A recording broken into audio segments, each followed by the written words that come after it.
Right then guys, it's PSL here for my third all seasons of career mode video. I've previously gone through all 10 seasons in both F1 2016's and F1 2017's career mode. This time it's the turn of F1 2012. Now this may seem like an odd video to make since the other games I've covered previously both have R&D systems and F1 2012 doesn't. Well, for those of you who don't know, F1 2012 has a tiering system in its career mode, which means the performance of the teams alters from season to season. I'll explain how it works later on. Firstly, let me get into how I completed the full 5 seasons of this game's career mode. Initially, I had to join a team and I chose Marussia, simply because I've already taken them to the top in F1 2016, so I wasn't so keen to see them rise up the order this career mode. Whereas the now defunct HRT and Caterham teams, I was more interested to see how they fared since they aren't in the sport anymore. Since I wanted to get through the 5 seasons as quickly as possible, I never finished a single race. So if I joined Toro Rosso, Force India or Williams, I would have been too much of a hindrance. But at Marussia, they shouldn't be scoring points anyway, so me being there doesn't really make any difference to them. Here are the results of the Australian Grand Prix, just to give you a basic idea of how this career mode started out. Narain Karthikeyan was the slowest finisher with my teammate Timo Glock just ahead. Marussia, HRT and Caterham all finished over a minute behind the race winner, and their lap times were at least 1.5 seconds off of everyone else's. After them, in ascending order, it's Bruno Senna, Toro Rosso, Force India, and then it gets muddier. Kobayashi finished in 13th, just behind Maldonado, who was 6 places ahead of his teammate. Next it's Kimi Raikkonen, who finished 7 places behind his teammate. Perez finished 4 seconds behind Massa, and then you get to both Red Bulls, then the 2 Mercedes, then Grosjean, then Alonso, and finally the 2 McLarens led by Lewis Hamilton, who were at the top during this 2012 Australian Grand Prix. Typically, the Monaco Grand Prix produced some unique results. Well, only in as much as that the bottom 3 teams were closer to the rest of the field than they were at any of the other circuits. Timo Glock was only 8 tenths slower than Bruno Senna in the Williams, as well as being the fastest of the drivers in the bottom 3 teams.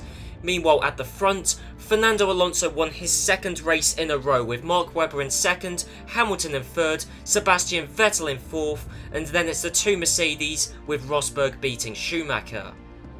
Midway through the first season, Fernando Alonso is leading the Drivers' Championship with 29 points more than Jenson Button in 2nd, and his McLaren teammate of Lewis Hamilton is only a further 3 points back in 3rd.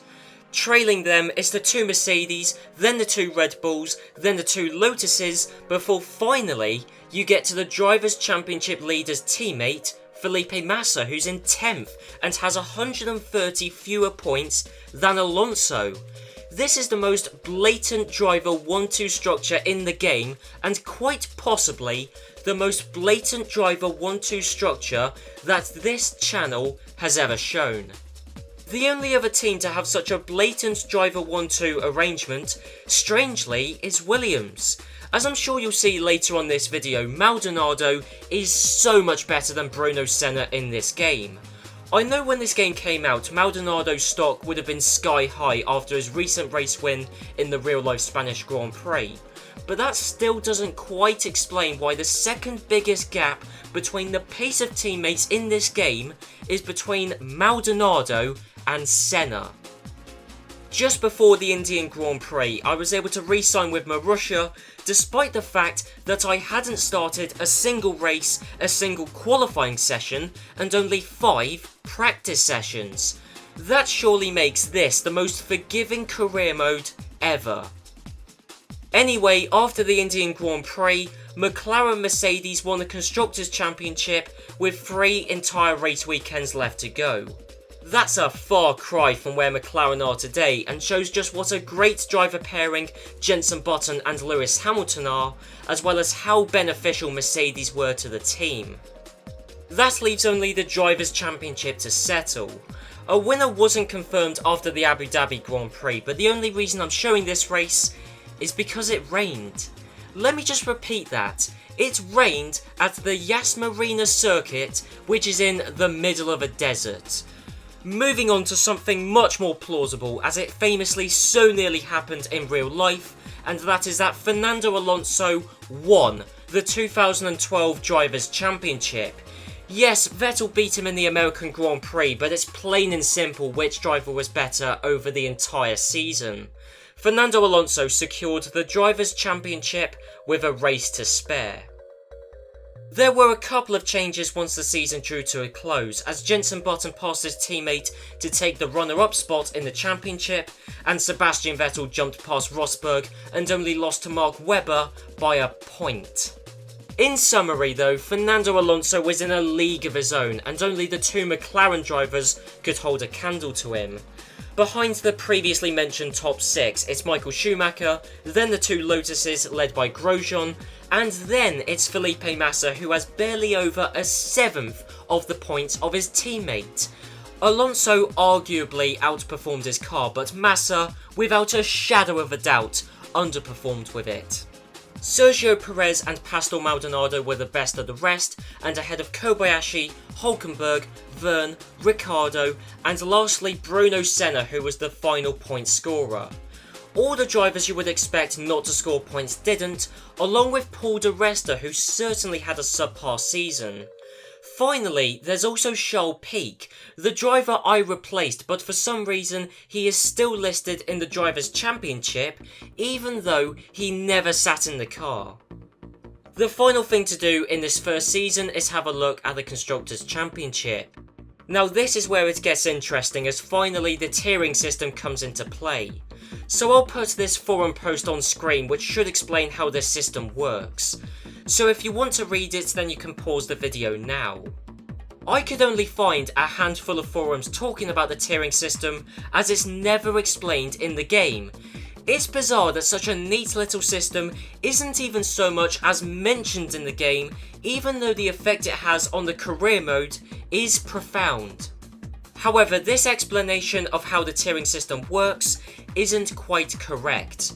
The teams aren't placed into tiers based off of the 2011 Constructors' Championship, but rather their pace relative to each other in the 2012 season, which makes more sense considering this is the 2012 Formula 1 game. Conveniently, in the Constructors' Championship, all of the teams lined up in tier order. So the top three teams are all in tier 1. Mercedes, Lotus and even Sauber are all tier 2 teams, which makes sense as in real life they were all plainly quicker than the tier 3 teams of Williams, Toro Rosso and Force India. Finally, you have the undisputed tier 4 teams of Caterham, Marussia and HRT. Since all of the teams finished in the places they should for their tier, it's easy to see which teams move tiers for Season 2. The top team in each tier gets promoted up a tier, and the bottom team gets relegated down a tier. Another forum post suggested that the tier a team is in alters their base performance by a set amount, so a top tier HRT would still be slower than a top tier Red Bull, and also a bottom tier Red Bull would still be better than a bottom tier HRT. That post was referring to F1 2010, but even if that is how the tiering works in that game, it isn't how it works in this game. You can tell that is the case straight away, as in practice for the Australian Grand Prix in Season 2, both Force India drivers of Paul di Resta and Nico Hülkenberg were over 4 seconds a lap off the top and about 2.8 seconds behind Caterham. The point is that if you are in the bottom tier, you instantly become hopeless no matter who you are. A tier 4 team, regardless of their origin, will always perform like a tier 4 team should, and that is hopelessly. In the loading screen for the Monaco Grand Prix, I was told I had done -3 pit stops in my career. If I was told I had made 3 pit stops, I would have been confused, but -3 doesn't even make an ounce of sense. In qualifying, the new tier 4 team of Force India took their now inevitable places in the Q1 drop zone. Petrov in the Caterham still got knocked out as the slowest Tier 3 runner, but Heikki Kovalainen was only 2 places away from his fellow countryman Kimi Räikkönen, who is driving a Tier 2 Lotus. In the race itself, Kimi Räikkönen, amazingly, finished even lower down. He ended the race in 19th, 1 place behind Timo Glock. Let's not forget, the Marussia is still a Tier 4 car and the Lotus is still a Tier 2 car. Neither team has changed tier, but the performances have certainly changed. In the 18th round of the season, I witnessed an Abu Dhabi Grand Prix that unbelievably was even wetter than the previous seasons, as everyone started this race on the intermediate tyres. Michael Schumacher won this bonkers race, and with it the Drivers' Championship, with 2 races of the season still left to run. 1 race later, Mercedes secured the Constructors' Championship with their customer team of McLaren 65 points behind, and all of the non-Mercedes powered teams had just over half the points of Mercedes at most. So at the end of the 40th race in this 100 race career mode, unsurprisingly, it was a Mercedes driver that won. And let's not forget, this is F1 2012 I'm talking about here. Fernando Alonso did well to take second in the final race of a season which has been all about Mercedes. Michael Schumacher won his 8th Drivers' Championship, a feat which, to the disappointment of many, he never achieved in real life. Lewis Hamilton got to the better of Nico Rosberg.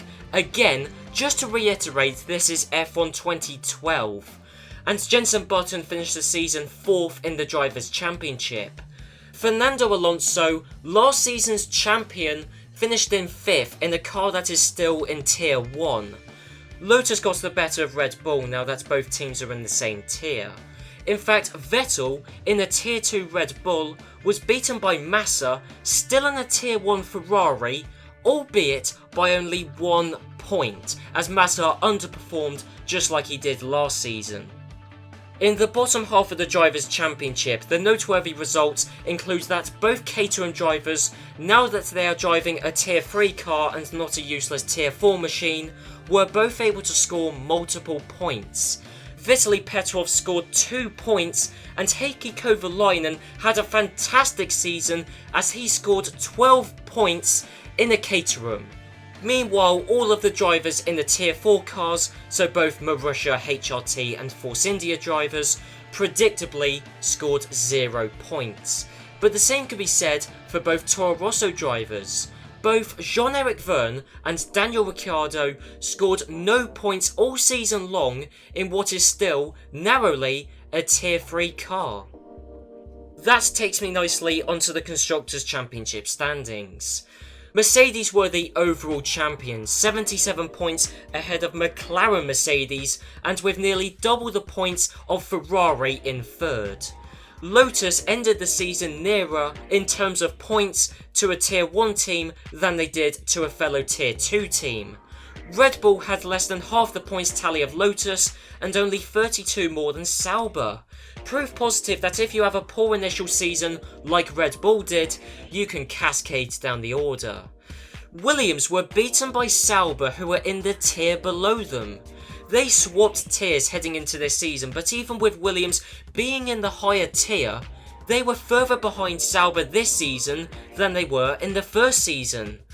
Both teams scored more points this season than they did last season, but it's still interesting to see the 3rd tier team of Sauber finish ahead of the Tier 2 team of Williams. Caterham are secure in Tier 3, and Force India got lucky as they were, of the 4 teams that failed to score any points, the one that was deemed to have finished in 10th and so got promoted back up to Tier 3. Toro Rosso's pointless season got themselves relegated down to Tier 4 alongside Marussia and HRT, who are still stuck there. So in terms of the tiers each team is in, Lotus replaced Ferrari in Tier 1, Sauber moved back up to Tier 2 at the expense of Williams, who got themselves relegated down to Tier 3. And as mentioned earlier, Force India moved up a tier, whilst Toro Rosso sank to the very bottom. If you told me there were only 3 tiers in this game, I'd believe you. It's pretty obvious which 3 teams are in tier 1, as they're the ones that get the race wins and podium finishes. That is unless you're Felipe Massa, in which case you'll still struggle to score points in a tier 1 Ferrari, and in a tier 2 Ferrari, he finished Season 3's Australian Grand Prix in 15th, and only 3 positions ahead of his compatriot Bruno Senna. I really do feel sorry for those guys, as they are blatantly programmed to be so much slower than their teammates. It's not even like it balances out for the team overall, as yeah sure, Alonso finished this race in 4th with a tier 2 Ferrari, only being beaten by Rosberg, Button and the race winner of Michael Schumacher. But Maldonado doesn't outperform his car to the same extent as Alonso does, hence why Williams were beaten by a team in the tier below them last season. Also, it's always as clear as day to see which 3 teams are in the bottom tier, as they are seconds per lap slower than everyone else. But the performance gap between the tier 2 and tier 3 teams is much more subtle. One final rest stop before we get to the end of Season 3, and that is that the post-Monaco Grand Prix Drivers' Championship makes for interesting reading. That is because both Mercedes drivers have the same amount of points, and then directly behind them, both Lotus drivers have the same points total as each other. That's 2 incredibly close inter-team battles. The Drivers' and Constructors' Championships were the first ones in this career save that had to be decided in Brazil, making this season the most closely fought one yet. I can tell you that Romain Grosjean took pole position and won the Brazilian Grand Prix, but Nico Rosberg finished in 2nd, which was enough to secure the Drivers' Championship by a single point. That's the 2nd Drivers' Championship win in a row for Mercedes, as now both of their drivers have won a championship with the team. Michael Schumacher beat Kimi Raikkonen for 3rd in the Drivers' Championship. The McLaren drivers ended the season in 5th and 6th, making it their worst season yet. Alonso once again did admirably well to be only 80 points behind the tier 1 driver of Jenson Button, but crucially to be the highest placed driver from a tier 2 team. Vettel beat Webber to finish in 8th, Maldonado rounds out the top 10 with one of the Sauber drivers getting the better of Massa. Massa only scored 11 points all season, basically a 10th of what his teammate got. So it's another sorry season for Felipe Massa. Both Force India drivers outscored Bruno Senna, and finally all of the 7 drivers from the bottom tier teams didn't score a single point. In the Constructors' Championship, Mercedes outscores Lotus by only 10 points. McLaren, the only one of the original 3 tier 1 teams to still be in tier 1, finished the season in 3rd and so were relegated down to tier 2. However, Red Bull finished as the top tier 2 team, so were promoted back up to tier 1, meaning one of the original 3 top tier teams is still present there. Ferrari finished in 5th, but were only 24 points away from being promoted themselves. Williams finished the season in 6th, beating Sauber. This makes no sense. Sauber beat Williams when Sauber were a tier behind them, but now that Sauber should, in theory, have the tier advantage over Williams, they lose out to them. Force India scored far fewer points than the fellow tier 3 team of Williams or Sauber. Honestly, who knows? In theory it should be Williams, in actuality it seems as if it was Sauber. But anyway, they certainly beat the other tier 3 team of Caterham by 2 points, meaning Caterham were relegated back down to the tier they started in, but thanks to Timo Glock being the highest placed non-point scoring driver in the Drivers' Championship, that means Marussia finished the season in 10th in the Constructors' Championship, which got us promoted up to tier 3. In short, for Season 4, the top tier teams are Mercedes, Lotus and Red Bull. In Tier 2, it's McLaren, Ferrari and, in theory, Williams. Sauber, Force India and now Marussia, the team I'm with, are all Tier 3 teams. And finally, Caterham rejoin HRT in the bottom tier, along with Toro Rosso. In the Australian GP practice session, Timo Glock finished as the 10th fastest driver. Of course, practice means very little, even in a video game, but he still did well in the race. Timo Glock finished 12th in Marussia's first race as a Tier 3 team. At the very front it was a Mercedes 1-2 as usual, and at the very bottom, excluding myself, it was a Toro Rosso bottom 2 as they were beaten resoundingly by everyone, even HRT. Timo Glock's top half pace became instantly understandable once I drove the car for the first time through an R&D practice session in Malaysia. And that is because this is the first time ever that Marussia have KERS. Once you get promoted out of Tier 4, you get a KERS system, and it more than explains the upturn in pace, as once you give a driver an extra 80 horsepower for 7 seconds per lap, every lap, you want to bet they'll go quicker. I'm only showing you the race results for the Monaco Grand Prix as there were some noteworthy results. Kimi Raikkonen finally took a race win on camera in this video as he got the better of the reigning Drivers' Champion as well as the 8 times Drivers' Championship winner. In other news, Red Bull in total only scored 8 points this Grand Prix, and they're supposedly a top tier team again. Meanwhile, the tier 2 team of Ferrari only scored 1 point, but another tier 2 team of McLaren got the better of both top tier Red Bulls and scored 22 points from this race alone. The final race of the season ended with, as we've now come to expect in this F1 2012 career mode save, a Mercedes 1-2 followed by a Lotus 3-4, and Fernando Alonso once again outdid himself, his car and his entire tier by finishing in 5th and getting the better of the 2 top tier Red Bull drivers. So with all that in mind, who do you assume won the Drivers' Championship?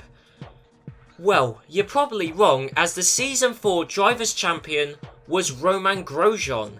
He stopped Nico Rosberg from becoming a double world champion by just a single solitary point.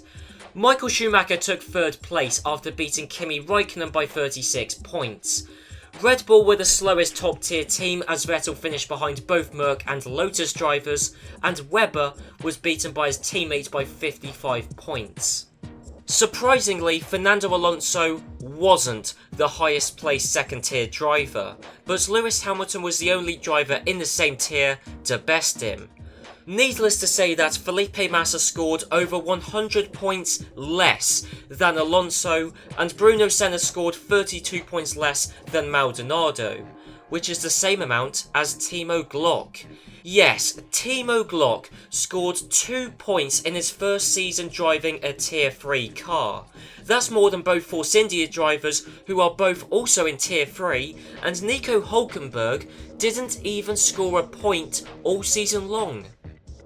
Mercedes won their 3rd Constructors' Championship on the bounce, which is only 1 fewer than where Mercedes are currently in real life. That's how dominant they have been in this career mode. Lotus trailed Mercedes by only 35 points. Meanwhile, Red Bull can barely count themselves as a top tier team, even though that's what they are and what they started off as, because they finished this season 231 points behind Mercedes. McLaren were the top 2nd tier team with Ferrari over 100 points behind them. Tier 3 Sauber beat Tier 2 Williams for the 3rd time in this career mode. Given the fact they keep swapping tiers, it should be 2 wins apiece, but that would just make too much sense. Marussia scored their first ever points in Formula 1 and double the amount of points that Force India earned.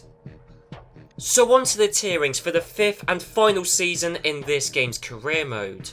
Red Bull were relegated down from the top tier to be replaced by McLaren, Sauber and Williams once again swapped tiers, and finally Marussia were able to stay in tier 3 as they beat Force India, and the highest finishing tier 4 team of Caterham moved back up to tier 3. So for the final season in this career mode on F1 2012, both Marussia and Caterham are not in the bottom tier, and amazingly, both Toro Rosso and Force India are. This tiering system is quite effective at moving around the pecking order from season to season and keeping the game feeling fresh. But in this career mode, the one truly beyond help team that never left the bottom tier at all was HRT. What a lost cause they are if they can't ever finish highest of the bottom tier teams. They had 4 attempts to do it and never did. In the first round of my final season, a fact which the news media were keen to write about, Timo Glock finished the race in 12th. That means he got the better of Felipe Massa and, impressively, Mark Webber, who are both driving cars that are a tier higher than Glock's. At the front, it was business as usual with a Mercedes 1-2 and a Mercedes powered 1-2-3-4. As McLaren, the newest Tier 1 team, beat both Lotuses, including last season's Drivers' Champion. I mentioned earlier that this game has the most forgiving career mode ever. Aside from the fact you seemingly can't get sacked, I got an offer to drive for Red Bull for the second half of the season. Let's not forget, I never, in this entire career mode, finished a race, never started in a qualifying session, and have only done a handful of practice sessions. Yet, Christian Horner offered me a drive. It's not as good of an offer as it first seems, as Red Bull are now a Tier 2 team. But apparently, in this game, you can get a drive with Red Bull even if you have done nothing to deserve it. The previous offers I received in past seasons were from, in no particular order, Toro Rosso, Caterham, Force India and Williams. In the Japanese Grand Prix, Vitaly Petrov somehow finished in 8th, thereby grabbing himself and the team 4 points. I know Caterham are a Tier 3 team again, but this is still an unbelievable result. He beat both Sauber drivers and Mark Webber, who are all from Tier 2. At the Indian Grand Prix, Timo Glock finished inside the top 10 and got Marusha's first points of the season. After that, it was the Abu Dhabi Grand Prix, which started in intermediate tyre conditions. This is ridiculous. In a track situated in the middle of a desert, 3 of the 5 races had rainfall and 2 of them started with everyone on intermediate tyres. Of everything we've seen this video, this is by far the most preposterous and totally removed from reality. Having said that, maybe this is. It's certainly the hardest to explain. I ended this season having apparently done minus 20 pit stops. Minus 20! Last time I brought this up, it was minus 3. How is it even remotely theoretically possible that I have taken part in minus 17 pit stops in the past 73 Grand Prix? Both the Drivers' and Constructors' Championships needed to be decided in the final race of the season. Around Interlagos, Lotus were the team to beat, as Romain Grosjean won the Grand Prix and Kimi finished in 3rd, just behind Michael Schumacher and just ahead of Nico Rosberg, as well as both McLarens. The 5th and final Drivers' Championship to be awarded in this video was given to Romain Grosjean in the Lotus. He outscored Nico Rosberg by 31 points. Kimi Räikkönen was comprehensively beaten by Grosjean, and in between himself and his teammate were, in addition to Rosberg, Michael Schumacher and Lewis Hamilton. Jenson Button rounds off the top tier drivers, with Fernando Alonso, predictably, as the highest placed second tier driver. Following him, it's Sergio Perez, who bettered both Red Bull drivers led by Vettel. Maldonado grabbed 36 points for himself, which is 15 more than Kobayashi and only 2 less than Webber. This season Sauber at least performed like a tier 2 team, and whilst Maldonado did well for a tier 3 driver, let's not forget he is treated as the team's clear number 1, so he should be outperforming for his tier just like how Alonso has done. Massa had his worst season ever in F1. Even in his debut season with Sauber, he still scored 4 points, twice as many as he got here with Ferrari. That's how much this game underrates Massa.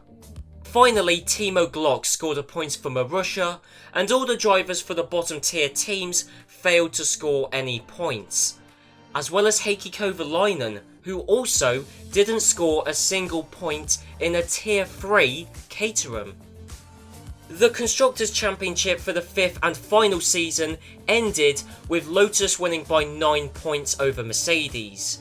McLaren also scored over 500 points, so this is really the first season where all 3 of the top tier teams were similarly paced. However, with all the top 3 teams scoring over 500 points, it means there weren't many points for the other teams to get. Ferrari were the best performing second tier team with 96 points.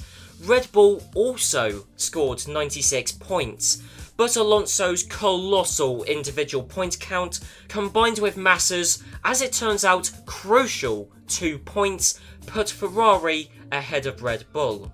For the first time since season 1, the outcome in the battle between Williams and Sauber makes sense. Finally, the tier 2 team, which this season was Sauber, finished above the tier 3 team, which this time was Williams. Okay, sure, Sauber beat Williams in 4 of the 5 seasons, and the only time Williams finished ahead of Sauber was when Williams were in the tier below their rival.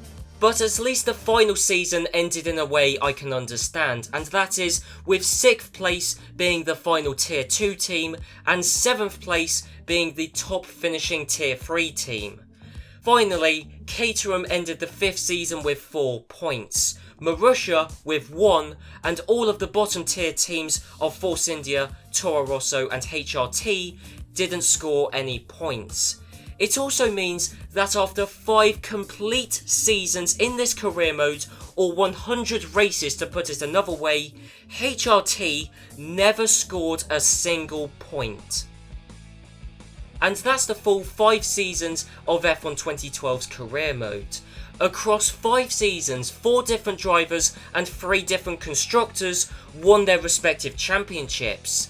That's greater variety than you would find in real life Formula 1, well, in the 21st century at least. And that ignores the changes made to the pecking order further down the field. This tiering system certainly ensured that the pecking order never stayed the same, and that means that every season was different and felt distinctly different. Sure, it's not a revolutionary system, but it's better than having no performance altering system at all, which unfortunately was the case in F1 2013 and 2014. The biggest crime this system commits is the lack of prominence it has. Sure, it's fairly apparent that it exists and what it does, but why isn't it ever acknowledged in the game? This system is never so much as explained, mentioned, or even recognised as being in the game. It's not mentioned on the game's box, in the manual, or in the game itself. But if you've got a neat new game mechanic that has a profound effect on the game, or has never been done before in the genre, then why hide it away? Frankly, I think this is better than F1 2017's laborious and extremely slow moving R&D system, and it's certainly more realistic and more rewarding than F1 2016's R&D system, which blows its load very early on. Of course, I don't know how this compares to F1 2018's R&D system, but it's academic really. I like the tiering system as it ticks all the boxes it needs to, apart from announcing its existence.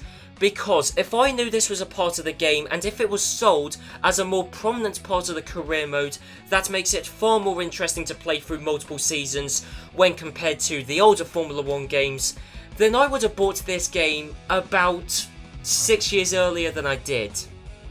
And that is pretty much everything for this video, so if you guys did enjoy this video, then be sure to leave a like, comment down below, and I'll see you guys in the next video. And I don't know what it will be, so I guess you guys will just have to wait and find out what it is. But until then, I'll see you guys then.